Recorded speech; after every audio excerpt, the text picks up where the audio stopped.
आप एक मिरर, एक दर्पण खरीदो और उसे अपने घर में लगा करके छोड़ दो। कुछ दिन बाद आप पाओगे कि उसमें थोड़ी सी धूल लग गई है। थोड़े दिन, थोड़े महीने और रुको तो आप उस शीशे को पूरी तरीके से धूल से ढका हुआ पाओगे। और जब आप उस धूल बड़े शीशे में अपना चेहरा देखोगे तो आपको सब धुंधला धुंधला सा नजर आएगा।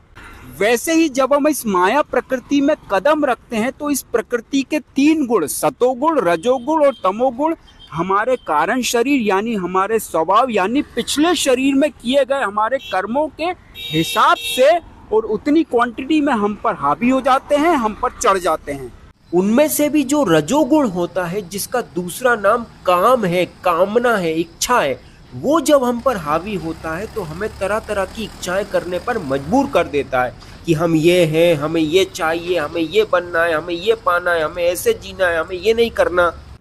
तो इन इच्छाओं और कामनाओं के बेसिस पे हम अपनी एक जिंदगी डिजाइन कर लेते हैं और अपने अंदर बैठी और बिठाई गई इन इच्छाओं को पाने की होड़ में और दौड़ में लग जाते हैं।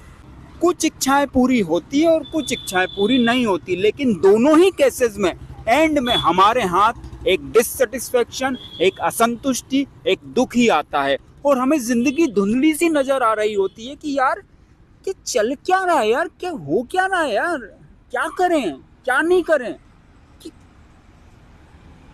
ये प्रकृति माया अपनी एड़ी चोटी का जोर लगा देती है उस धूल लगे शीशे के अंदर दिख रहे धुंधले चेहरे को हमारा असली चेहरा मनवाने में कि यही है असलियत, यही है सच, यही हो तुम।